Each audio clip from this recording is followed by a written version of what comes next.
And we're live. What is going on, everybody? Welcome back to another episode of the Raw post-show reaction. Of course, my name is Jose Ramos Jr.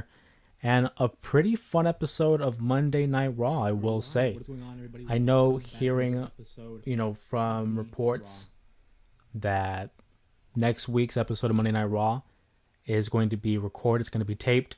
So knowing that we basically got one half of what is like a two-parter of Raw is very fun, very interesting, especially being that next week has a couple of big matches. Obviously, Bronson Reed versus Rollins are going to get their rematch. Sheamus gets a shot at the Intercontinental title. But of course, that's for next week. We're going to talk about tonight's episode of Raw, which started off just as a typical episode would, right? You have the World Heavyweight Champion, Gunther, opening up the show, and obviously has to address the elephant in the room, being that Damian Priest is the number one contender. After watching that fatal four-way matchup, the number one contender spot, of course, on the line. We talked about this last week on Raw, on the Raw post-show reaction, and how there was a moment there where I thought they were going to give that opportunity to Dominic Mysterio. That would have been quite the swerve. Certainly, I think they made the right call here by having Damian Priest go over. It just makes logical sense when we're talking about the state of the world title, as well as where Gunther and Damian Priest are at this moment in their careers. Damian Priest lost the world title to Gunther at SummerSlam. Of course, all of you remember that, but it was due to the hands of Finn Balor, his former running buddy in the Judgment Day. So it makes sense that Priest gets his rematch, gets his one-on-one opportunity here against Gunther. Gunther, who seemingly is on a hot streak here, having lost to Cody Rhodes at Crown Jewel, losing the inaugural Crown Jewel Championship. It makes sense for a guy like Gunther to want to have his revenge on Damian, who he's beaten in the past, but also reestablish himself as the dominant force on Monday Night Raw. And Damian, not shying down from a fight, rightfully so, being that he's one of the top baby faces on the roster right now, comes out and he confronts Gunther. He says, hey, I'm just going to run down all the insults that you were going to go ahead against me, and we're just going to talk about it. And he just wants to put it out there that he's not intimidated by Gunther. He admits that early on he was intimidated by Gunther during their matchup at SummerSlam, but he knows that he can beat him. And I think that's what really makes this more compelling than that first time around. You see, when we had Gunther versus Priest at SummerSlam, that's when we were starting to get this fresh take on Damian Priest and how we were starting to push him as a babyface, distancing himself from the Judgment Day. But now it seems like Gunther is the one who is on his heels right now, because he obviously wants to reestablish himself, like we talked about, being the number one heel. But you can tell he was kind of defensive here. Damian Priest mentioned that ever since he had won that world title, Gunther really hasn't felt secure. He hasn't had the confidence that he has in the past. Now knowing that one, he's already losing doubt. He's had that doubt problem with Sami Zayn, who talked to him about having defeated him at WrestleMania 40, giving him the fight of his life for that World Heavyweight title. We talked about Cody. So Damian Priest now pushing Gunther, I think, will help both individuals. It's going to make Damian Priest look strong. It's going to make him look like a credible baby face, and it certainly will help Gunther, because Gunther needs to be presented as like this indestructible monster. That's one thing I think the WWE is lacking right now, and that's a strong heel. For the last 4 years, we've had Roman Reigns, who was on top of the WWE, holding on to both the Universal and the WWE title. And without that top heel, we don't have someone for the baby faces to chase. You look at a lot of the top stars. I mean, Jey Uso, Seth Rollins, Cody Rhodes, Sami Zayn, Randy Orton, they're all baby faces. Your top heels right now, I mean, obviously Gunther. Kevin Owens is starting to transition into that heel. Drew McIntyre is a great heel. But right now we need that indestructible, dominant champion. Professional wrestling is predicated on the chase.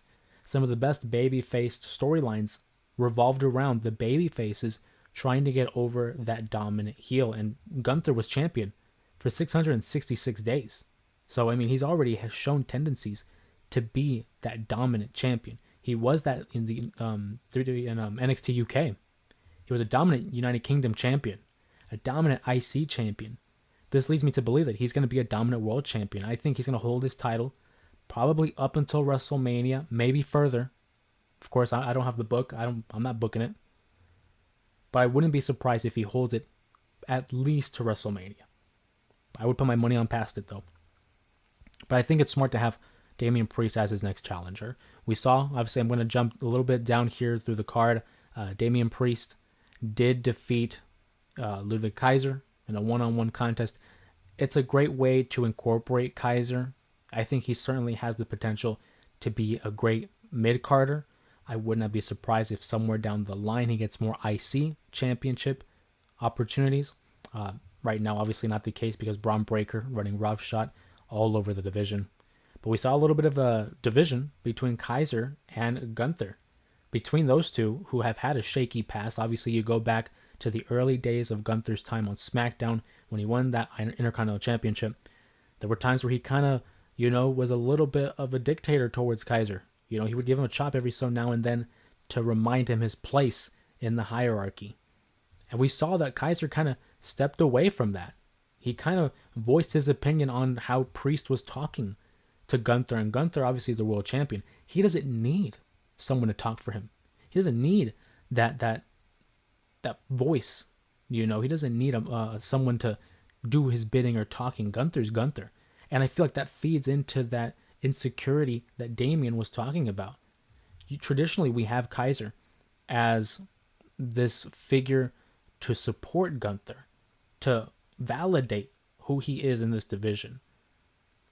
And in that moment, Gunther didn't want that. He didn't need that because it was only proving Priest's point. But then there was that interaction again. Kaiser wasn't one to allow him to be put away. He says, no, let me talk. You're going to allow him to speak to you like this? And obviously before you knew it, he was laid out there by Damian Priest. And this would, of course, lead to the matchup that I'm talking about here. Kaiser, I feel like, isn't here for the long run when it comes to being Gunther's lackey. Over time, I think Kaiser's going to start to develop a little bit more confidence, a little bit more bass in his voice, if you will, because I think he does have that potential to be a solid heel, on his own. He reminds me of an old school type of heel that you would find in the 80s, early 90s, Of course, if he was back then, they would put him as the foreign heel. But regardless, still, it's a great way to showcase Kaiser as he climbs up the ranks. Kevin, what's going on, buddy? Appreciate the subscribe.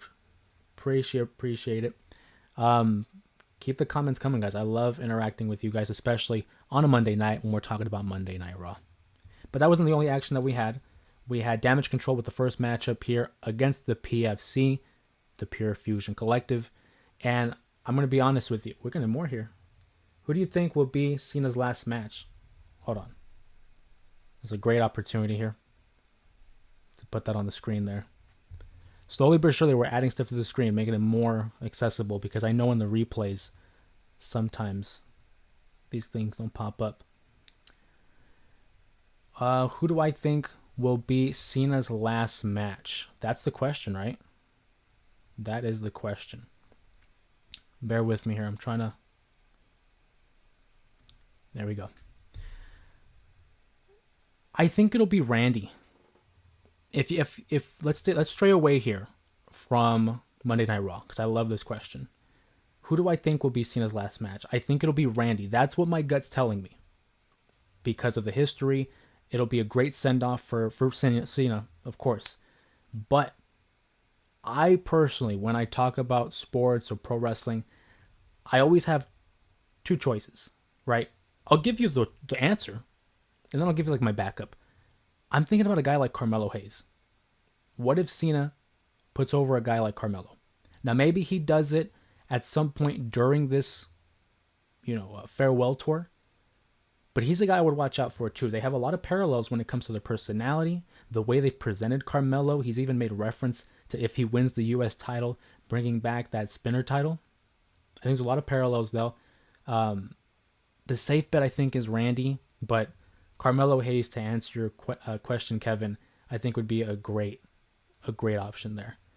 I'm on the screen. Hi, Mom. What's up, San Fran 5? For those who don't know, that's my brother. Shout out to my brother.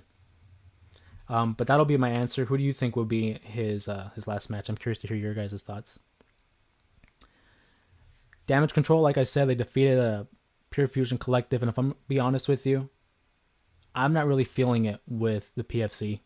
I get they're there to be like a solid heel group, and especially in regards to like damage control, which by the way, super happy to see Dakota Kai back. I think she's a great addition to the group and has proven to be, again, very, very similar to Kaiser, like the hype woman. You know what I mean? Especially because obviously Dakota and Io and Asuka. Let's be honest here. English isn't their first language. There's a little bit of a barrier there. Now they're still able to cut a promo, but when you have someone like Dakota Kai, I feel like it only reaffirms the message they're trying to say.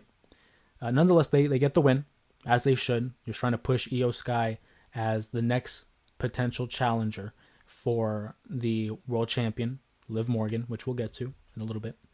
But great athleticism on display by Io Sky.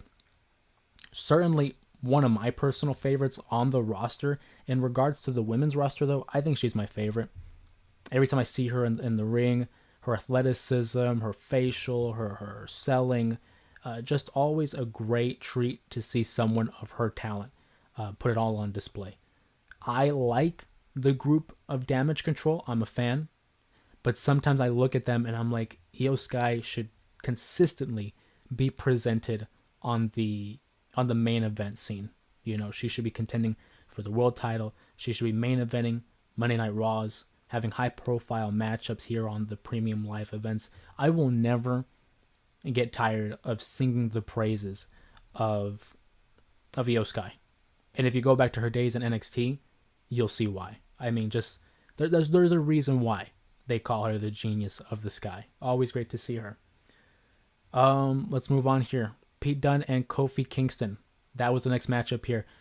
Obviously, the real story here at hand is between Xavier and Kofi Kingston. What's going on there? You know, the New Day, they've been around for, 10 years now, I believe. Yeah, 2015. And to see what's going on there between Kofi and Xavier, I'm going to tell you right now, it's not fun. I don't like seeing it, but it's a means to the storyline, right? As I'm going to adjust the chat screen here. Just give me one moment. But you can kind of see where they're going with it. They want to tease. There we go. They want to tease the heel turn of Xavier Woods, which is apparent. It's clear. But the question is, are they going to go through with it? This is a team that has been together through ups and downs. Kofi Kingston's won the WWE title. Big E was a WWE champion. Xavier Woods hasn't done any of that. His biggest accomplishment was the King of the Ring tournament, which, I mean, there's nothing to sneeze at. Congratulations. But it was at a time when it wasn't really seen as much of an accolade until Gunther had recently won it this past summer. So the fact that he and Kofi are not getting along is alarming because they've been together for 10 years. But I'm siding with Kofi, you know, in this instant. Early on in the storyline, Xavier Woods had a disagreement with Kofi because he wasn't filling him in on the plays. He wasn't telling him about the LWO interfering on their behalf and trying to help them win. He wasn't telling them about the whole Odyssey Jones. Remember Odyssey Jones? Yeah, that was a quick blink and you miss it. He wasn't talking about the Odyssey Jones whole partnership. And I get that. If you're part of a team or a relationship or whatever, communication's key. You know, I didn't go to school for communications for nothing. I can recognize that. I know you guys can recognize that communication is key. But now over time, it's like you start to learn that Kofi has a point when he's talking to R-Truth and talking about, you know, hey, I got your back, or I never got to thank you for this. Like, that's just common decency. Plus, they have a history. R-Truth and Kofi Kingston won the tag titles back in 2012. Fun fact, they had held those titles for several months before dropping them to Daniel Bryan and Kane, Team Hell No. So they have a history there. I look at this, and I just feel like it's becoming too apparent. They keep hinting that we're going to get this heel turn by Xavier, and Kofi and him are done. I don't think they're going to go through with it. We know that apparently Adam Pearce had announced that we're going to have like a night dedicated to, you know, the 10-year anniversary of the New Day, which is great. It makes sense. They're one of the longest reigning tag teams remaining on the roster. They have the record for the longest reigning tag team title reign. We haven't seen Big E on WWE TV since the injury. And that was in March of 2022, I believe. Or 2023? 2022. Maybe this is the point where we see him. Maybe he is going to be able to keep these two together, reminding them why they became a team in the first place. I don't know. I would like to hear your guys' thoughts. Do you think we're actually going to go through with this breakup between the New Day? Are we going to see a potential return by Big E? Now, it might not be in the ring. I doubt it'll be in ring because doctors have basically refused to clear him due to his neck injury. But I would still like to see him involved. I mean, it only makes sense to have Big E involved with what's going on with his two best friends, his two brothers in the New Day. And so I'm surprised that we haven't seen his involvement. We talk about drama. Welcome to the chat. Well, we talk about drama. And the Judgment Day, again, is another group that is having this drama. You know, I mean, this is a group that was solidified on not having leaders.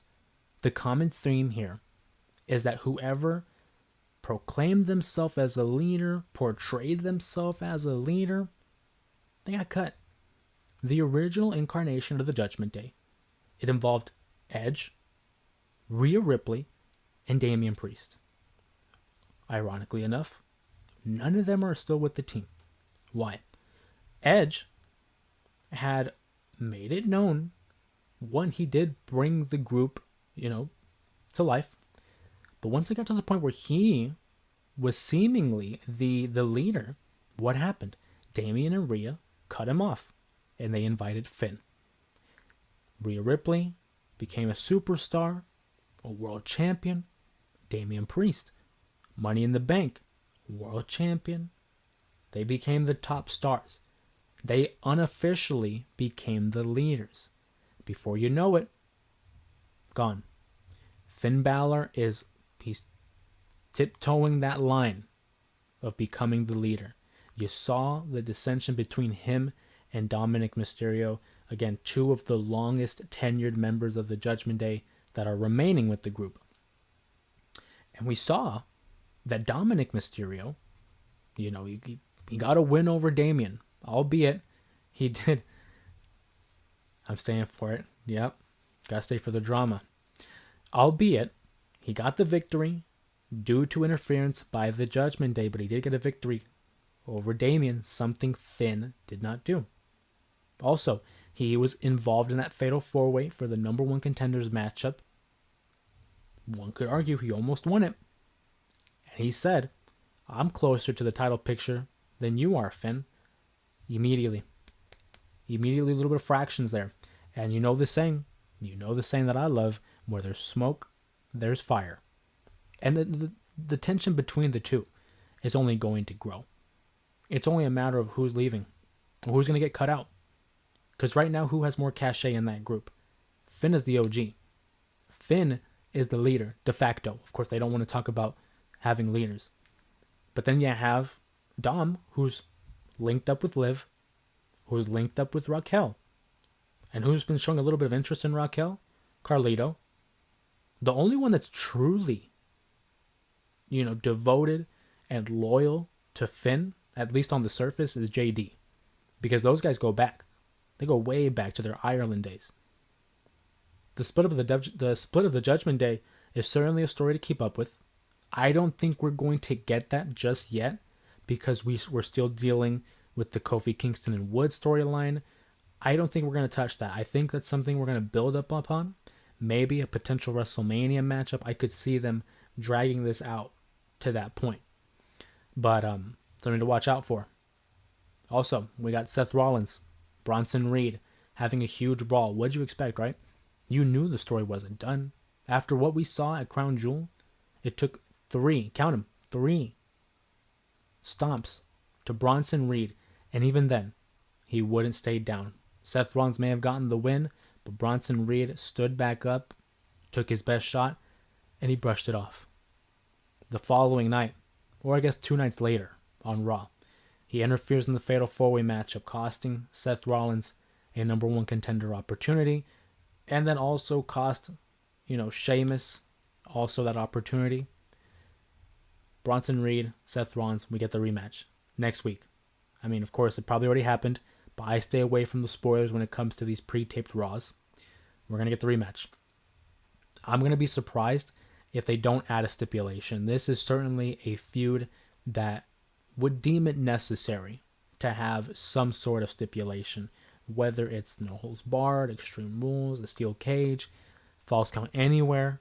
I think that one would probably be a strong possibility because we've seen these brawls spiral out to the back, to the parking lot.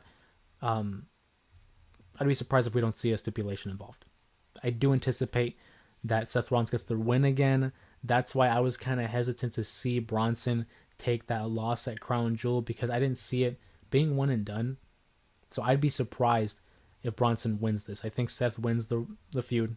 We keep moving forward. But other news to talk about Seth Rollins here. My second live in, I should get something for being your top fan. Lucha is live. I'll consider it. Thank you for joining the live again, though. Appreciate it. Lucha is live. Seth Rollins. We're having more people here join the live. Look, it's growing. Appreciate it. Much love, guys. What are your guys' thoughts on Seth Rollins here? Because Sami Zayn and the Bloodline are looking for a fifth member for War Games. We saw the hint on SmackDown that Solo said, oh, we got a fifth member and it's Sami Zayn. Now, when he said that, I'm thinking it's typical heel move. I'm thinking, okay, we can't trust the bad guy. It's going to be 4-on-4 because I can't see 5-and-5 right now. It's been built up as 4 versus 4. Seth Rollins was approached by Sami Zayn. Hey, I've tried everyone down this roster, down the SmackDown roster, and no one wants to team up. Rightfully so. And he says, I think the one person that could is you, Seth. And immediately I'm watching this and I'm thinking, he's not going to do it. Because what I love about the current status of the WWE is we're talking about logic. We are prioritizing logic. And why would Seth Rollins, especially what had happened at WrestleMania 40, why would he team up with Roman? Okay. These guys have become mortal enemies. The fifth member is Paul Heyman. He's fighting Solo. Seth Rollins better not get hurt again wrestling this huge guy. It's a fact. It's a fact. Paul Heyman returning would be great. I would love to see that. Don't know about being in a ring, though. Last time we saw him in action, I should say, he was triple power bombed through a table at Madison Square Garden. Lucha, Seth better not get hurt again wrestling this huge guy. It's a concern. Don't get me wrong. It's a huge concern because Seth has proven to have a history when it comes to injuries, and Bronson Reed has a history of taking out anybody that's in his way. Ask The Miz, ask R-Truth, ask Braun Strowman, ask Rollins. He was out of commission for a couple months there due to Bronson Reed. But we go back to the Bloodline. Seth isn't going to go for it. Why would he? I wouldn't. He talked about all the trauma, all the anguish, all the pain that a guy like Roman Reigns caused the whole roster. Why would I help him build back up? He told Sammy, hey, I appreciate you. I love you. But I'm not doing it. And it's like, what would you expect? Solo Sikoa and his bloodline, they attempt to recruit him as well. And it's like, well, he's not going to side with them either. Although he did say, and it's important to keep these things in mind. He did say, the next time Roman and I are in the ring together, he's going to stomp him in the head. My guess is Rock is siding with Solo. That's a solid guess. That would be my guess.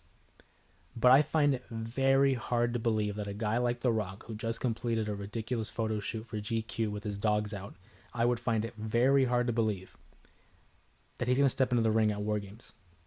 I don't see it happening. I would love it. I think in a narrative standpoint, it makes sense. I don't think it's going to happen.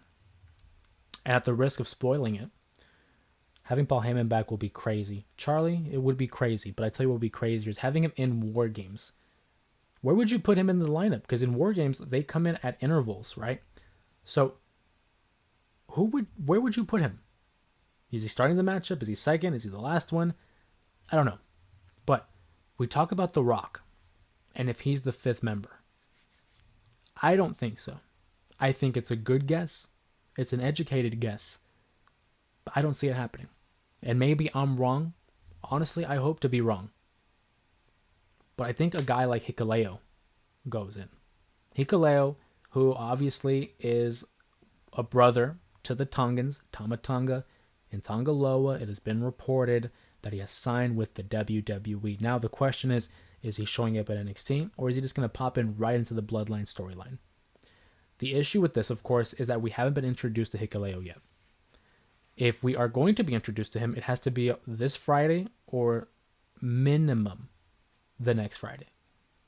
Because that's something I think you can just pop in out of nowhere. You have to have a little bit of a foundation to build upon. I still think Hikuleo. That would be my guess.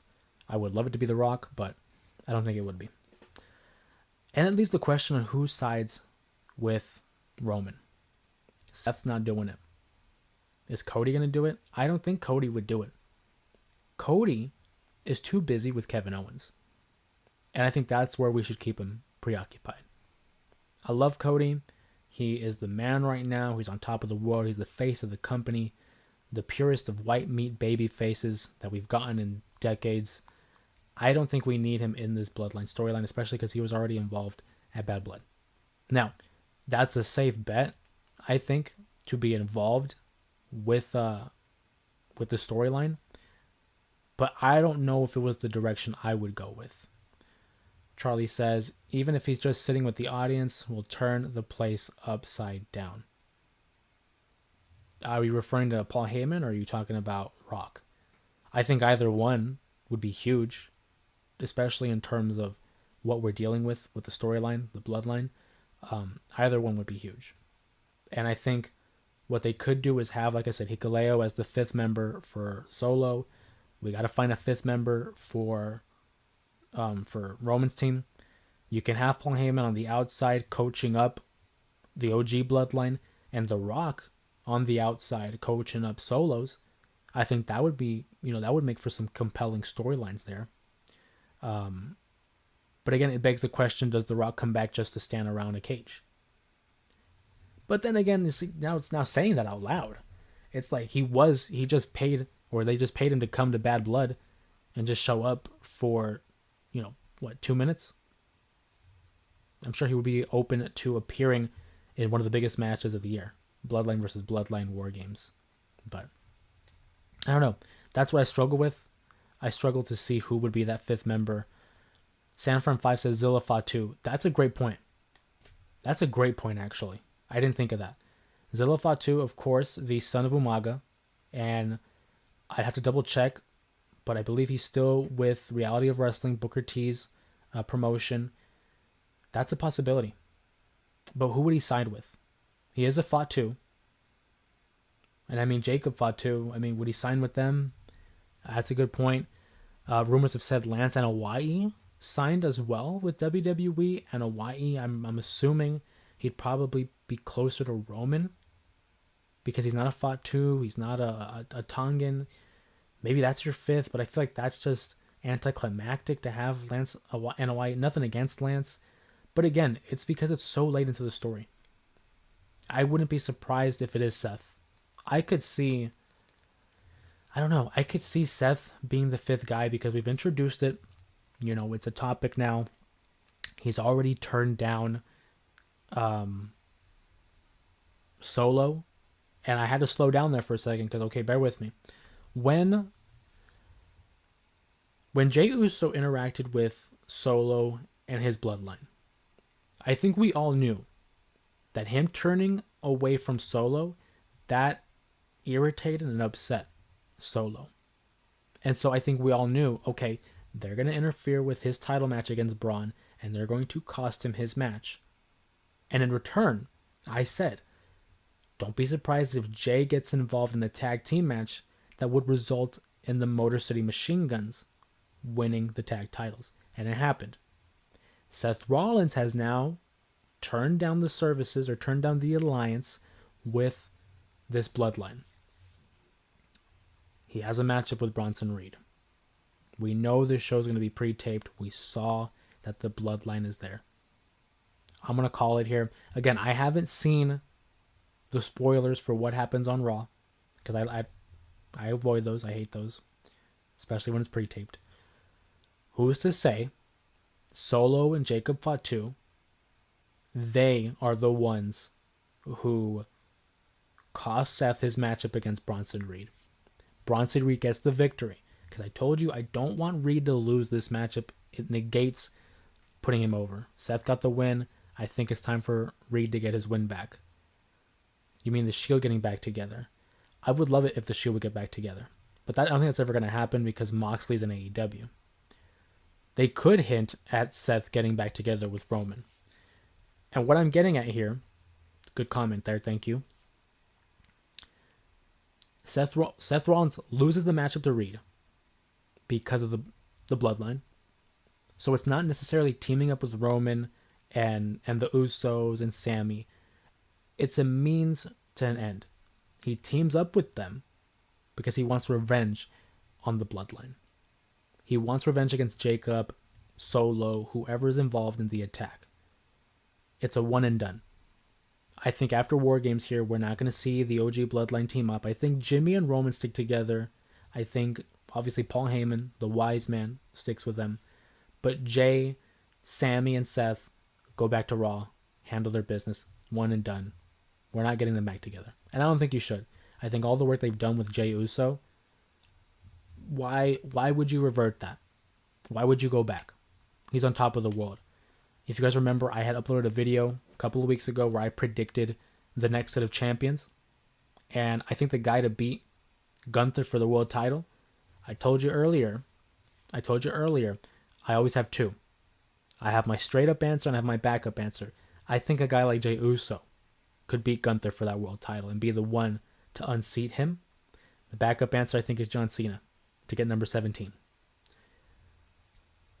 It's a one and done. I don't see the bloodline carrying on. I think this will be a great opportunity to push Jimmy and Roman, get them going. They don't need to rehash all of this. They don't.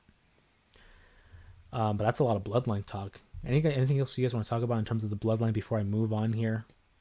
We have the Final Testament of the Wyatts, which was the next segment here. But the bloodline is just a dominant storyline. Again, it's been taking over the world of wrestling for the last 4 years. August of 2020, Roman returned, and it has no signs of slowing down. Sanfran can be the missing person, be Rikishi. That would be funny if Rikishi became the fifth member for Roman Reigns, his bloodline. As you can see over here over my shoulder, got my Rikishi Funko Pop. Shout out to my sister for that gift. Maybe you know what? I honestly thought they were gonna have Rikishi involved with the WrestleMania 40 match between Jimmy and Jay. Two twin brothers, doing battle at WrestleMania, and I'm surprised they didn't involve Rikishi in that build-up. I thought that was a missed opportunity, especially just because of everything that they went through as the bloodline and its family, and Rikishi's a Hall of Famer, Intercontinental Champion, Tag Champion. Even if it was just a backstage segment, even if it was just a sit-down interview, they didn't do anything with him, right? But I mean, hey, there's still room for that to happen. You know, the bloodline storyline is never going to end, especially because that family tree is super, super huge. I mean, that family lineage is ridiculous. And you have guys like you mentioned, San Fran 5, Zillaflaw 2. We talked about Lance and Hawaii. We talked about Hikuleo. And again, there's just so many others. Ava Rain, who's on NXT as the GM. There's so many people. Final Testament, they had their segment with the Wyatts, which should be an interesting matchup there. I think they're hinting at either, a 4 versus 4 or maybe even a 5 versus 5, which would include Scarlett and I was gonna say Abby the Witch, but it's really Nikki Cross. I'm hoping that they hold off. And the reason I say that is because obviously we keep talking about it. Raw next week is taped, but they didn't talk about that being a matchup.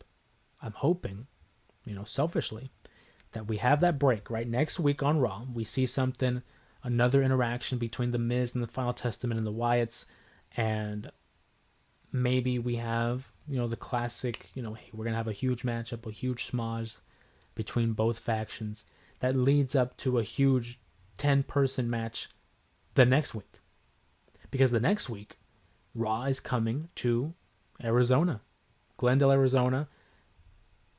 And I mean, coincidentally, I live in Arizona. So it's like, if that happens on Monday Night Raw, we're going to Monday Night Raw. I would love to see the Wyatts versus the Final Testament in this huge car crash of a matchup. That would be very fun to see. I can't wait to go to Monday Night Raw. I'll make sure to take some pictures and record, maybe even post a vlog of some sort for our time visiting Monday Night Raw. Should be a great show. Monday Night Raw has been on a hot streak when it comes to their shows, so, and especially because it'll be the go home show before the Survivor Series, which we have a couple matches that have either been teased or announced.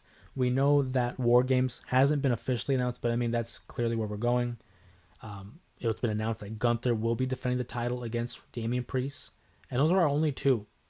And the question I have now is like, are we going to have a women's War Games matchup?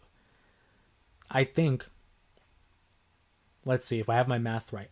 I'm thinking it's going to involve Nia Jax and Tiffany Stratton. That's 2.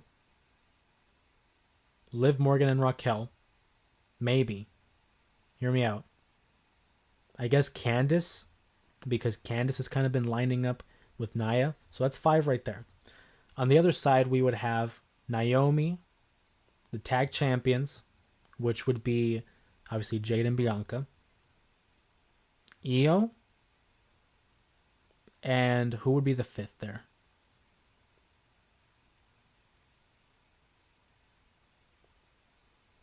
Don't know who would be the 5th. But I mean, that's the question, right? What would be the women's War Games matchup? Are we even going to get a women's War Games matchup? We usually do. But this year, it's not really as clear of a picture. First Monday Night Raw from my mom, that's right. Very excited to see what kind of show they have in store for her, because it's her first one. It'll be a whole family affair. Got decent seats. You guys will see that. Like I said, I'll make sure to upload some videos on that. Can't wait to share that with all of you. Not very often that they come to Arizona, but it turns out they're having Raw this month, SmackDown in January. So we'll see about that. It'll be the last SmackDown, I believe, before the Netflix debut of Monday Night Raw. So maybe it'll be a good episode of SmackDown. Who knows? But we'll see. We'll see when we get there. We talked about the Women's War Games matchup, and that would be a great tie-in to our main event here, the Women's Tag Team titles. We're defended by Jade and Bianca, who successfully defended them against Liv Morgan and Raquel Rodriguez. A lot of interference in this matchup. We're talking Attitude Era level of interference on behalf of both teams, right? But I think the right call, obviously, to have champions retain. We're not going to have them break up yet. My prediction was whenever they lose those titles, that's when we're going to see the breakup and the feud begin between Jade and Bianca. Probably going to be a WrestleMania matchup. Looking forward to that because those two athletes are going to tear the house down. And we saw a glimpse of that because Liv Morgan had hinted that there will be a breakup between the two because Bianca claims to be the EST of everything. Jade probably thinks the same about herself. So it really lends itself into an awesome potential of a matchup between the two. But it won't happen yet. We still got to see the tag titles defended against Nia Jax and Tiffany Stratton. But obviously predicting a retain. And that's why I think if we're going to get a Women's War Games matchup, it's probably going to involve the women I had previously mentioned. I just think that makes sense. But Raw, again, what it's been doing has found its rhythm in being able to further its storylines. Before, a previous regime under one Vince McMahon, there was no priority on the storylines. It was just show to show. It didn't have any cohesion. It just thrown together. It wasn't really much carrying into it. But look at the lineup here on the card here on the right hand of the screen.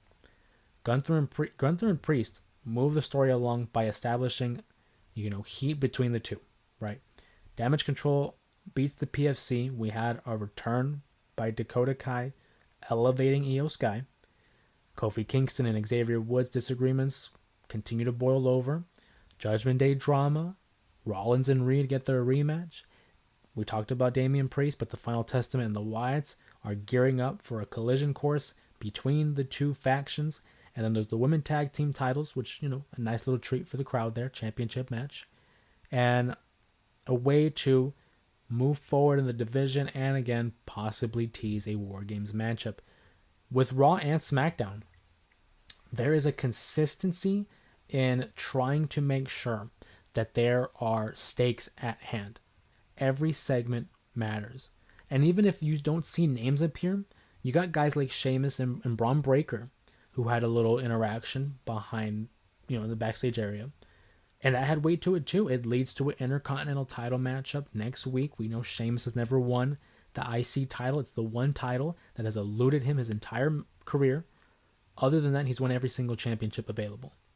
We have two absolute beasts going one-on-one. And, it should be a banger, as Sheamus would say. D Vega says, "You're still on. I didn't think I was going to make it. Thank you for staying up." I appreciate that. Thank you. Thank you so much. I enjoy staying up as late as I have to. Or not even as I have to. I don't like phrasing it like that. As long as I get to. Because for me, this is an awesome opportunity to share my opinions and my feelings about the product, about professional wrestling, which has done so much for me. And it's a great opportunity to hear from you guys on what you guys think about whether it's the current product or just in general. Because when it comes to the J Area wrestling, it's not just secluded to the current product. It's all of it, man. You want to talk about the past, the present, the future, not just this promotion, another promotion. It's an open forum for everybody. And that was always my goal and my dream when developing this, is giving people the opportunity, man, to just voice their opinion. Because I'm sure as many of you are like me and are huge fans of professional wrestling, let's be real, there's a lot of toxicity out there when it comes to fandom, whether it's AEW, WWE, whatever. The point is, I'm here for all types of wrestling. It's like a buffet. Maybe one day I want to watch more WWE.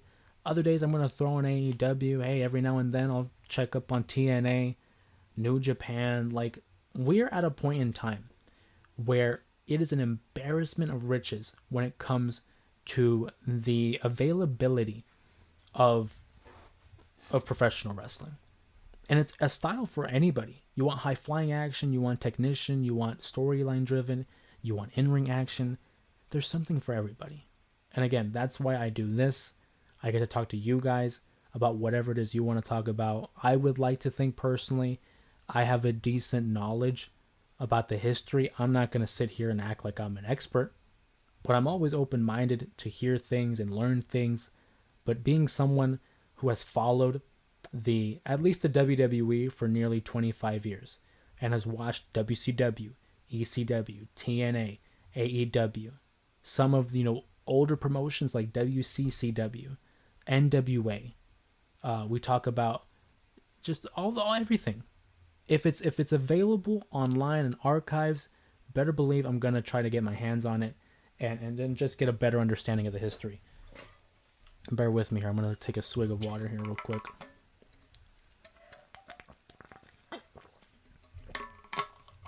But it's a great opportunity. It's a blessing to have this opportunity to discuss this with you all and just have fun with it. At the heart of it all, professional wrestling is supposed to be fun. It's not supposed to be taken too seriously. I know obviously there's some people out there who take it very seriously. And to me, a certain degree, right? But you have to have fun with it. And this is what it's all about. It's just about having fun with it. But that was Monday Night Raw. Anything you guys want to talk about in the chat, just go ahead and drop it down. I'd love to share my thoughts. I'd love to hear your guys' thoughts on whether it's the Survivor Series, whether it's what we're seeing on the current product of WWE. Like I said, if it's anything involved with All Elite Wrestling, anything in the past, anything moving forward with the channel, I would love to share that with you guys. I look forward to every time I have the chance to go live and, again, have this opportunity to have a forum with you guys and talk. We are thinking about implementing more. Obviously, we've been doing it for Raw and SmackDown. I do it for the premium live events, pay-per-view events. I'm going to start doing lives after that as well. Certain days, too, I'm thinking about maybe doing a live, like a Q&A session, just talking wrestling, whatever. Other than that, we do have the J Area podcast. For those who aren't aware, if you're watching this back, like on the replay, we have the J Area podcast, the post-show reactions. I'm thinking about doing more NXT, especially because they've moved to CW and it's become such a hot commodity right now. I'd like to do a little bit more of AEW. I keep that kind of secondary because I'm going based off of supply and demand, right? I see a lot of people. Also wanted to let you know today's Eddie's episode was great. I appreciate that. I had a lot of, I don't want to say fun when it comes to making that episode because it was very heartfelt for me. Real quick, I'm going to talk about AEW quick so I can get that out of the way and then talk about Eddie. I'm thinking about doing more AEW, but I treat that as secondary because it's supply and demand. And I see a lot of views and watch hours are more aligned with WWE, right? And rightfully so. I mean, they're on fire right now. But every now and then I will drop something about AEW just because I think it's relevant, just because I think it's important to acknowledge them as well. But let me know down in the comments of any video, or like I said in the chat, what are some things you'd like to talk about, or maybe some ideas for videos. I'd love to drop those off for your guys' enjoyment. And I talk about the Eddie episode, which was special for me because I can remember vividly where I was when I had the news broken to me about his passing. I was 7 years old, and reliving it is very eerie because I feel like there's a point in someone's life where it kind of sets in, reality sets in, and obviously the concept of death is a jarring one for anybody. And having that in comparison as well to like professional wrestling, it showed me how valuable life is. And also simultaneously kind of opened my eyes that professional wrestling and just TV isn't real, And not just to single out wrestling, but just the people we see on TV are regular people like you and I. So losing Eddie, and I say that like I knew him, but it's like I feel like we all felt like we knew him. It was tough. He was one of my favorites growing up. And I wanted to do that episode as a way to voice my opinion and again give you guys an opportunity to kind of vent with me if you were there, if you remember those times. And I want to do more stuff like that when it comes to the podcast because I'm doing more of the post-show reactions, so I'm being able to talk more about what's going on in the product. And I feel like the podcast episode is like a good reset heading into the new week. But I really would like to do more with it and maybe having like that almost side stories or just overall history lessons, I guess, on pro wrestling or whatever's relevant to today and kind of tying it together while also referencing what's going on in the product, right? I look at episodes of like, for example, if you're familiar with Bruce Pritchard's podcast, Something to Wrestle With, he talks a lot about like past stuff. He talks about like previous storylines, previous pay-per-views, whatever the case may be. I would like to do some of that because I've watched so much and I've been able to retain that knowledge. So we can talk about stuff that's happened in the past. And then like I did in today's episode of the podcast, the second half, we talk about whatever's going on. I would really like to do is like some Q&A. Like on the podcast, I think it'd be so cool to read people's questions about anything and read it on the podcast. And I've done in the past where I've had the questions kind of down at the bottom with the username and just giving you guys credit for your questions and making it more interactive when it comes to the Monday episode of the podcast. So I would love to do more Q&A and involve you guys in it. Kevin, Eddie's moment and WrestleMania 20 was a good memory for me. Man, that's up there, you know. Not just for Eddie, but just in general. Like, what a moment. You know, having Eddie defeat Kurt Angle, retain the title. Obviously, it's tough saying Chris Benoit because of what happened. But that moment when Benoit wins the title and Eddie comes in the ring and you have the two of them having the confetti come down, it's the closing shot of WrestleMania 20. I think it should have gone down as one of the greatest moments in just professional wrestling history, just because of their journey, just because of what have they done in their careers and what they stood for, and being able to, you know, withstand all the criticism of guys like Kevin Nash, who called them vanilla midgets who would never draw a dime in the business. And that's not verbatim, but it's basically what he said. But because of what happened with the Benoit tragedy, it's like that's erased. We'll never get to see that again. The people who will know about it are the people who lived it or who own, you know, like the footage. Like, for example, like I'm fortunate enough to have this, to know that it happened, because you can't find it anywhere else. I mean, yeah, like obviously like on Peacock and the network, it's there, but who's to say they ever just decide, you know what, we're just going to cut it all out, you know? That was such a good moment though. And they kind of replicated it with like WrestleMania 30, Bryan with the confetti, WrestleMania 40 with Cody going over. But that moment between Benoit and Eddie was special. Just knowing their friendship, knowing the struggles, and it's up there. It's one of my favorite WrestleMania moments of all time. But yeah, no, I would love to have more involvement and include you guys, you know, on the ideas of what we're talking about. Like I said, like I was talking about with the podcast, having a chance to, again, refer to you guys. If you have questions, you can comment down below on like any video, whether it's like one of the videos where it's clips of the podcast, whether it's post-show reactions, the shorts. I have access to all of them, and I would love to include them. Vega, will you ever consider talking about Benoit? That's yes. That has been one I have always kind of teeter-tottered off of. I think it's important to talk about Benoit, you know, for not only what he did for the business, but also the ramifications of what happened. After the Benoit tragedy, people took CTE a lot more seriously, at least in the WWE. They took concussions and CTE a lot more seriously. We had a huge, you know, problem with steroids in the WWE shortly after his, you know, suicide, basically. Guys like Edge and Rey Mysterio, Mr. Kennedy, I believe Kim Booker, maybe Booker T, they were all suspended because of anabolic steroid usage. And so I feel like it's one of those things where you can't ignore it because it had such a huge ramification in the business. You can't tell the history of the WWE without Chris Benoit. So I have thought about talking about it. It's just a matter of like timing and doing it appropriately. I have thought about it. And like I said about the podcast, I would like to incorporate extra stories like that. Or maybe I talk about Benoit. Or maybe I talk about the dark side of pro wrestling, which I know is a show. But I mean people are going to consume it, right? We're just naturally interested in the dark side of anything, right?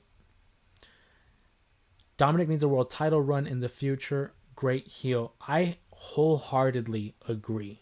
I mean, people are going to argue he doesn't have the look. I know that's going to be an argument. But if we're going based off of just heel work, Dominic could pull it off. I don't think they're going to do it yet. But I've said it since his heel turn on Rey Mysterio at Clash at the Castle. He's going to win the world title. He's too over as a heel. Like, his presence, it makes people boo him. Like, when was the last time you saw that? Especially like in the WWE, he can't talk. He's like one of the very few guys who was already a heel, right? With the Judgment Day. Then he betrays Rhea for Liv, and he turns heel as a heel. Like, he became a double heel at that point. I wholeheartedly agree. I would love to see Dominic, even if it's brief. But imagine he wins the world title. Thoughts on the Vince McMahon documentary on Netflix? I'm a fan. I will say, and I talked about this as well on a previous video where I did a review for the entire docuseries. If you follow the story, we don't really learn a lot. A lot of it is common knowledge when it comes to the allegations, the ring boy scandal, the businesses. Like, it's not a lot of new stuff, but it's fascinating to hear it from him. That was my biggest takeaway, is hearing about his perspective on how he views things. Vince McMahon is a very interesting story, very interesting human being. And the way they handled it, I thought was well. I liked hearing the talking heads from guys who knew him, obviously, like Austin, Cena, Bruce Pritchard, which I'll get to Bruce Pritchard in a second. I thought it was well done. I'm a fan of it. It's one of those where I feel like if I'm introducing anybody to pro wrestling, I feel like you have to show them that. Even if it doesn't show it in a pretty light, it's a must watch. Certainly if you're a fan of pro wrestling, but even if you're not, it's like it's become such a global phenomenon that everybody's heard of it. You would be very hard pressed to not find anybody who has never heard of WWE. Some people refer to WWE as pro wrestling. Like, oh, what are you watching? WWE. And it's like not even WWE. It's just wrestling. But the documentary was very well done. Bruce Pritchard I did talk about. He tried so hard to defend Vince. And it's very hard to defend Vince on everything he's done. I think Vince is a heel in real life. I think he's a terrible human being. Part of me can thank him for helping build the WWE into what it is and growing professional wrestling in the manner that it is now. But as a person, it's like, man, you can't forgive what he did. All the things he did. All the things he wanted to do. You can't forgive it. So Bruce Pritchard, kind of defending him was interesting. But I look at it in this sense. I'm like, Bruce Pritchard was his second in command for like 40 years. He has a sense of loyalty to him, and we talked about how he treated him real well. He treated his family well. Like when his wife was diagnosed with cancer, Vince McMahon was there for them. And that's fine. He has a sense of devotion to a friend. Because I know for me, if I had a friend of 40 years, maybe it would be tough for me too, to try to come to grips of who they are. So I can't blame him for that. But he's got to realize, I'm like, hey, Vince he ain't no saint. He is no saint. We know that from all the accounts. And with more allegations coming out every year, not a good look for Vince. And that's why TKO distanced himself. They bought up the company. They pushed out Vince from the board of directors, which I think was a great call. And ever since Triple H has taken over creative and TKO has taken over the company, they've been doing record numbers, whether it's attendance, whether it's viewership, just profit. And not even profit, just from a creative standpoint. These guys are, I think, at the peak. We talk about the year 2000 as being one of the greatest years in company history. 2024, I think, is going to go down as even bigger than that. Certainly bigger than that. Great questions. Great questions, guys.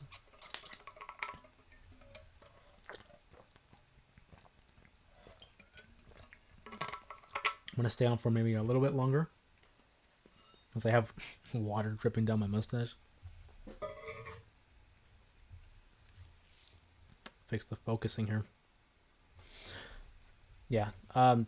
Drop any more questions. Otherwise, I'm going to call it in about 10 minutes. Try not to go too over. Maybe an hour per live, I think, is a really good number here. But this is great. I love having the interaction. I love being able to also incorporate the chat on the screen, which is very helpful for me. Obviously, for people with glasses, they know. But Monday Night Raw, man. Good show. Good show. We have SmackDown to look forward to. Like I said, we have the tag titles between Jade and Bianca against Nia Jax and Tiffany on the build to the Survivor Series. Like I said, they've been on fire. Raw's coming over to Arizona pretty soon. We talked about that as well. Looking forward to that. But I'm glad you guys enjoyed the Eddie Guerrero episode. Like I said, that meant a lot.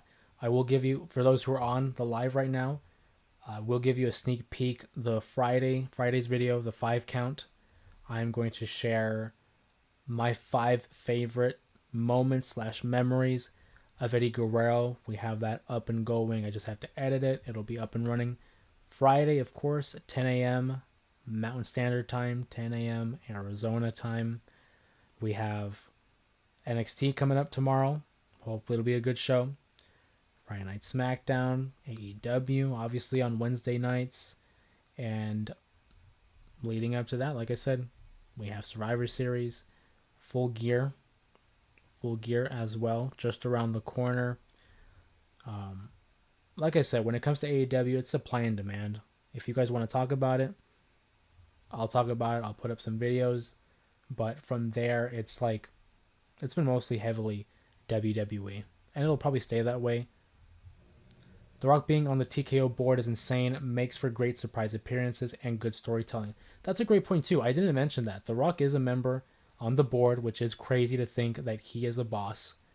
I mean, you look at the 90s of the Attitude Era, 3 of the biggest stars, Shawn and Triple H and DX, and The Rock, all have, positions of authority in the current state of the WWE. The surprise appearances, I think that's great. Even if he's not wrestling, it's great because, like you said, good storytelling. It helps further the story. And with the evolution of The Rock, who is now the final boss, that takes him to another level of superstardom, as if he wasn't already. But we love The Rock. He's a great baby face. He's the people's champion.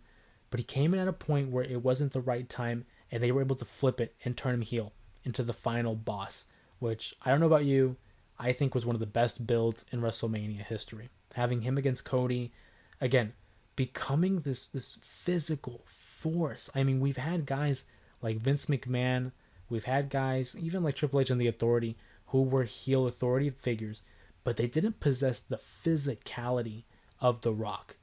The way he whipped Cody Rhodes up and down the arena when they went into the rain, talking about, look at you now, boy. That's all time. That's all time. And that was huge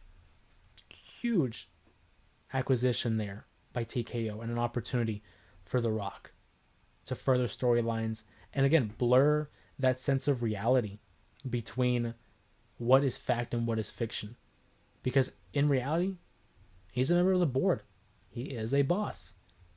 So what are you going to do with that on TV? You feed into it. The final boss. And the interactions between him and Triple H, because everyone knows Triple H has a big hand on creative. He's the CCO, the Chief Content Officer.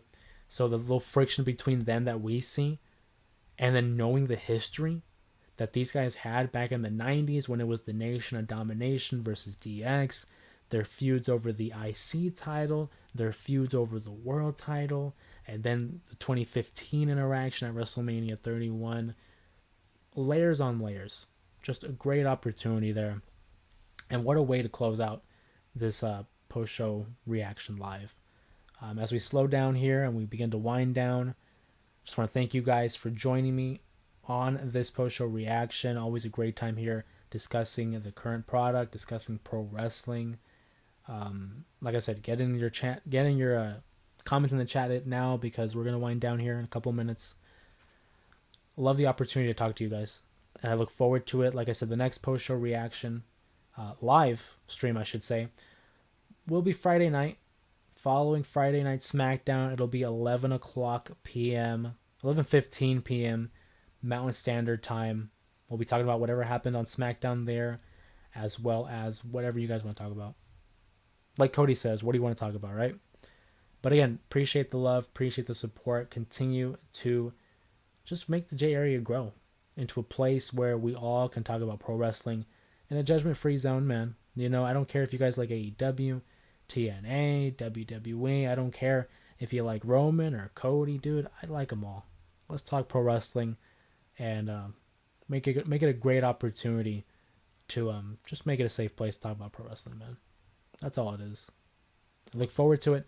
Look forward to the next live. Hopefully you guys will join me there as well, talking about the fallout of SmackDown. If not, we're back here Monday night for Monday Night Raw's post-show reaction, 11:15. I wish these shows would end a little earlier. That way I can have more people on and we can have more discussions. But until then, of course, my name's Jose Ramos Jr. Thank you for joining me on another edition of the post-show reaction. I look forward to talking with you guys again. Everyone have a good night. Be safe and be good people.